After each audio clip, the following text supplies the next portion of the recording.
मेरे प्यारे स्टूडेंट, आज हम हिंदी व्याकरण का संज्ञा चैप्टर पढ़ने वाले हैं। समझते हैं संज्ञा क्या होता है। संज्ञा जो है, दुनिया में जितने भी सारी चीज़ें ना, सबका नाम होता है। चाहे छोटा जीव क्यों न हो, चाहे बड़ा जीव क्यों न हो, सबका नाम होता है। धरती पर जो भी चीज़ है ना, सबका नाम होता है। उसी नाम को हम लोग क्या कहते हैं? संज्ञा कहते हैं। क्या कहते हैं? संज्ञा कहते हैं। जैसे कहने का मतलब क्या हुआ, ये क्या है? कलम है, तो इसका नाम हो गया, तो क्या हो गया? संज्ञा हो गया। जैसे हम मोबाइल चलाते, तो मोबाइल क्या है? मोबाइल एक नाम है, तो क्या होगा वो? ये इलेक्ट्रॉनिक डिवाइस है, इसका नाम है, तो ये हो गया, संज्ञा हो गया। तो ऐसे समझिए, जिसका नाम है ना, तो वो क्या हो जाएगा? संज्ञा हो गया। जिसका नाम हो गया तो क्या होगा? वो संज्ञा हो गया। संज्ञा को 5 भाग में डिवाइड किया गया। संज्ञा को कितने भाग में डिवाइड कर दिया गया है? 5 भाग में। पहला है व्यक्तिवाचक संज्ञा, उसके बाद जातिवाचक संज्ञा, उसके बाद समूहवाचक संज्ञा, उसके बाद भाववाचक संज्ञा, उसके बाद द्रव्यवाचक संज्ञा। फिर सुनिए, पहला है व्यक्तिवाचक संज्ञा, जातिवाचक संज्ञा दूसरा, तीसरा है समूहवाचक संज्ञा, उसके बाद चौथा भाववाचक संज्ञा, उसके बाद पांचवा क्या है? द्रव्यवाचक संज्ञा। ठीक, अब चलते हैं, सभी को हम अच्छा से समझते हैं। पहला है व्यक्तिवाचक संज्ञा। समझिए व्यक्तिवाचक संज्ञा क्या होता है। जो दुनिया में केवल एक हो, उसे क्या कहते हैं? व्यक्तिवाचक संज्ञा। ऐसे समझती है, जो दुनिया में केवल एक हो, उसे क्या कहते हैं? व्यक्तिवाचक संज्ञा कहते हैं। जैसे कहने का मतलब क्या हुआ, मेरा नाम है अगिन कुमार, दूसरा अदर लड़का का भी नाम अगिन कुमार है, दोनों का तो नाम तो सेम है। मेरा भी नाम अगिन कुमार है, उसका भी नाम अगिन कुमार है, लेकिन चेहरा तो सेम नहीं मिल सकता है। नाम तो दोनों का सेम है, लेकिन चेहरा तो सेम नहीं मिल सकता। तो वो भी कहने का मतलब क्या, वो भी दुनिया में एगो, हम भी दुनिया में एगो। जैसे लड़की में चलिए, लड़की में किसी का नाम है सीता, तो सीता, दोनों का नाम, लड़की का नाम सीते है, लेकिन चेहरा तो सेम नहीं मिलेगा, उसका फेस तो नहीं मिलेगा। कहने मतलब वो भी दुनिया में एगो है, दूसरा लड़की भी दुनिया में एगो। तो ये सब क्या हो गया? व्यक्तिवाचक संज्ञा हो गया। उसके बाद और समझते हैं, जैसे कि नदी का नाम ले लीजिए। नदी कह देंगे तो नदी तो ढेर सारा होता है, नदी में किसी का नाम कह देंगे, जैसे गंगा, यमुना, ब्रह्मपुत्र, कृष्ण, कावेरी, तो ये सब क्या हो गया? व्यक्तिवाचक संज्ञा हो गया। उसके बाद चलती है, जैसे जिला कह देंगे, तो जिला कह देंगे, जिला तो ढेर सारा होता है, जिला में अगर किसी का नाम कह देंगे, जैसे सहरसा हो गया, सुपौल हो गया, मधेपुरा हो गया, पूर्णिया हो गया, तो ये सब क्या हो गया? व्यक्तिवाचक संज्ञा हुआ। जैसे देश लीजिए, देश में अगर किसी का नाम कह देंगे, जैसे भारत हो गया, पाकिस्तान हो गया, चीन हो गया, अमेरिका हो गया, ये सब क्या हो गया? व्यक्तिवाचक संज्ञा। भारत तो एक ही गो है, चीन तो एक ही गो है, ये सब क्या हो गया? तब क्या बोले थे, जो दुनिया में एक हो, उसे क्या कहते हैं? व्यक्तिवाचक संज्ञा। उसके बाद जैसे ताजमहल ले लीजिए, ताजमहल भी एक ही गो है, तो इससे क्या होगा? व्यक्तिवाचक संज्ञा हो गया। समझ रहे कि ना? अब उसी पर चलिए न्यूज़पेपर। न्यूज़पेपर कह देंगे तो ढेर सारा होता है, और न्यूज़पेपर किसी का नाम कह देंगे, जैसे दैनिक जागरण हो गया, दैनिक भास्कर हो गया, द टाइम्स ऑफ इंडिया हो गया, ये सब क्या हो जाएगा? व्यक्तिवाचक संज्ञा।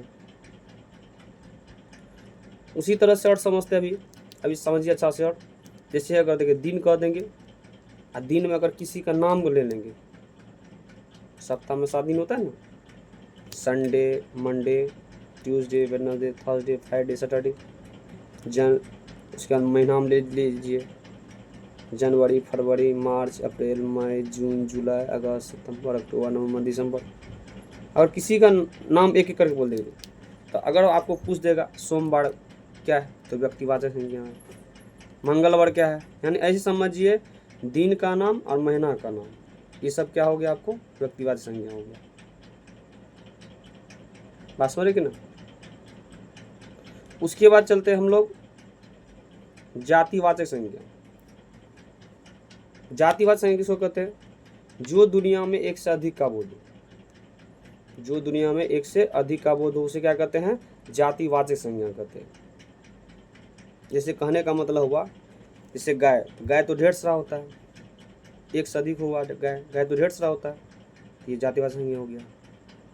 जैसे लड़का, तो लड़का कह दीजिए, लड़का कहने का मतलब क्या? लड़का तो ढेर सारा होता है। जैसे आदमी, आदमी तो ढेर सारा हो गया। नदी बोलिए तो नदी कहने का तो ढेर सारा हो गया। जिला बोले तो जिला तो ढेर सारा होता है। तो ये सब जो ढेर सारा होता है ना, वो सब जातिवाचक संज्ञा हो गया। समझ रहे ना? इस समझने के लिए आपको बता रहे हैं, तो उसके बाद डिफिनेशन बताएंगे, है ना। उसके बाद हो गया जातिवाचक संज्ञा। उसके बाद चलते हम लोग भाववाचक संज्ञा। भाववाचक संज्ञा क्या होता है?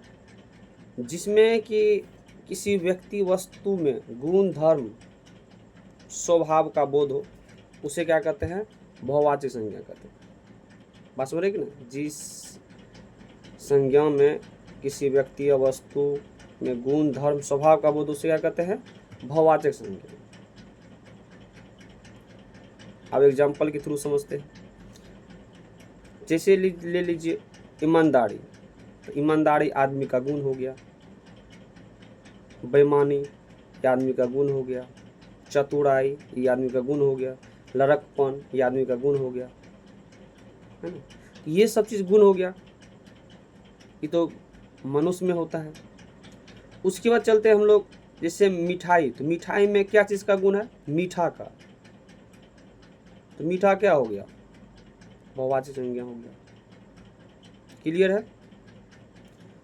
उसके बाद चलते हम लोग समूहवाचक संज्ञा। समूह मतलब समझिए, ये समझिए, समझ में, जहाँ भीड़ वाले बात हो, जहाँ पे भीड़ वाले बात हो, उसे क्या कहते हैं? समूहवाचक संज्ञा।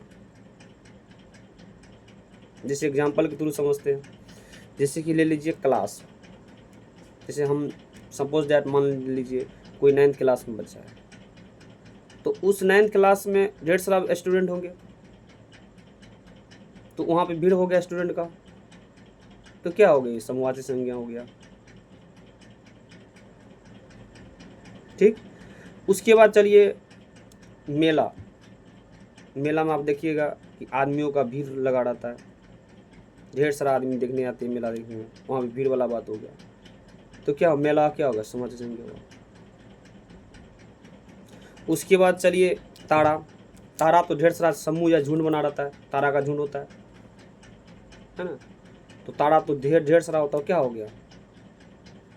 समूहवाचक संज्ञा हो गया। हाँ, अगर पूछेगा आपको सूर्य क्या है, तो सूर्य हो जाएगा आपको व्यक्तिवाचक संज्ञा, क्योंकि सूर्य एक ही हुआ है। अगर आपको बोलेगा चंद्रमा क्या, चंद्रमा भी एक होगा, व्यक्तिवाचक संज्ञा हो जाएगा। अगर तारा कह देगा तो आप क्या होगा? समूहवाचक संज्ञा। क्यों समूह इसलिए कहते हैं, उसमें झुंड हो गया, ढेर सारा भीड़ हो गया ना, समूह हो गया। अंगूर का गुच्छा, ये हो गया समूहवाचक संज्ञा हो गया। केला का, केला सब देखिए, केला घर जिसको घर कहते हैं ना, वो तो ढेर सारा केला लगा रहता है ना उसमें, तो ये सब क्या हो गया? समूहवाचक संज्ञा हो गया। उसके बाद चलते हम लोग दरवाचक संज्ञा। क्या चलते हैं? दरवाचक संज्ञा, 5वां है ये दरवाचक संज्ञा। इसको समझिए, जिस चीज़ को हम लोग नाप सकते हैं, तोल सकते हैं, लेकिन गिन नहीं सकते। जिस चीज़ को हम लोग नाप सकते हैं, तोल सकते हैं, लेकिन गिन नहीं सकते, उसे क्या कहते हैं हम लोग? दरवाचक संज्ञा कहते हैं। जैसे एग्जाम्पल के थ्रू समझते हैं। जैसे कि पानी खरीदने जाते हैं, तो पानी तो लीटर के अनुसार से मिलता है, 1 लीटर 2 लीटर मिलता है ना। दूध खरीदने जाते हैं तो वहाँ पे भी मीटर लीटर के अनुसार देता है, 1 लीटर 2 लीटर आपको माप के देगा वो।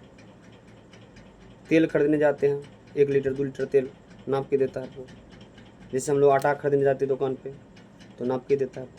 यानी जो चीज़ को नाप सकते हैं, तोल सकते हैं, लेकिन गिन नहीं सकते, वो समझिए दरवाचक संज्ञा हो गया। बात समझ रहे कि ना? अब उसके बाद चलिए, आपको अगर पूछ देगा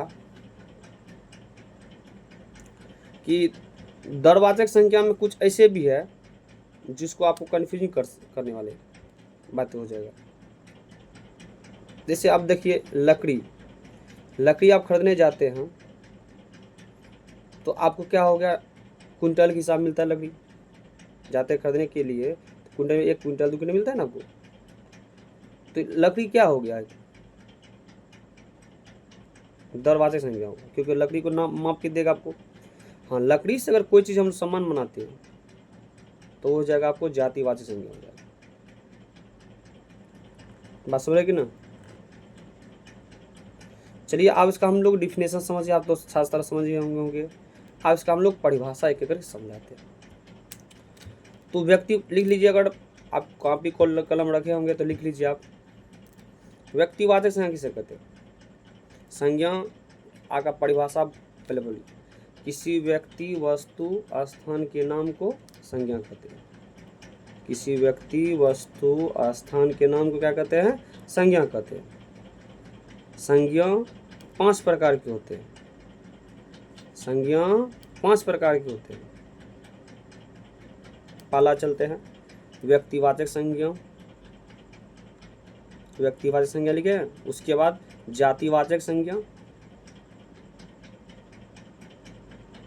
उसके बाद समूहवाचक संज्ञा तीसरा, चौथा भाववाचक संज्ञा,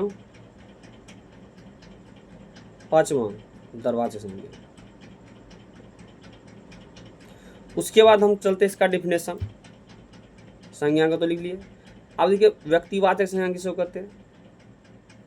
इसका डिफिनेशन बोलते हैं, किसी व्यक्ति वस्तु के खास नाम को व्यक्तिवाचक संज्ञा कहते हैं।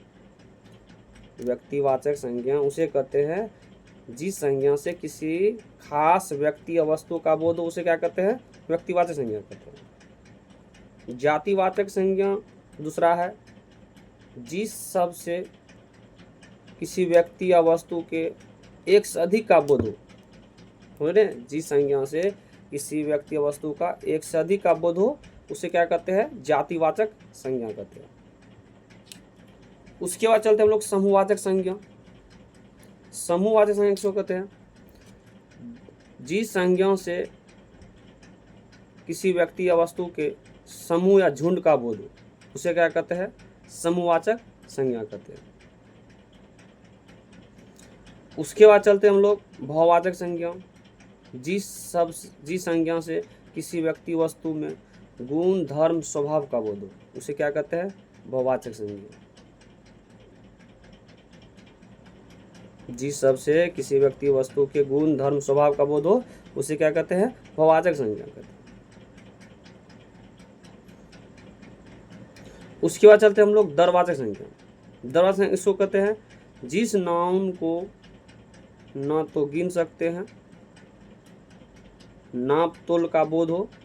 ऐसे समझिए, जिस संज्ञा से किसी वस्तु को नापा या तोला जाए परंतु गिना नहीं जा सके, उसे क्या कहते हैं? दरवाचक संज्ञा कहते हैं। अगर आप लोग को अच्छा तरह समझ आ गया होगा तो वीडियो को लाइक कीजिएगा। अगर नहीं समझ में आया होगा तो कमेंट करके मैसेज कीजिएगा। फिर से दोबारा हम वीडियो अच्छा से बनाएंगे। इसमें 100% है। अब लगता होगा कि इसमें आप लोग को समझ आ गया होगा। तो अगर समझ में नहीं आया होगा तो कमेंट कीजिएगा, अच्छा और अच्छा से वीडियो बना करके आप लोग के बीच में प्रवेश करेंगे। और उसके बाद देखिए मेरा जो है ना यूट्यूब पर भी हम पढ़ाना स्टार्ट कर दिए हैं।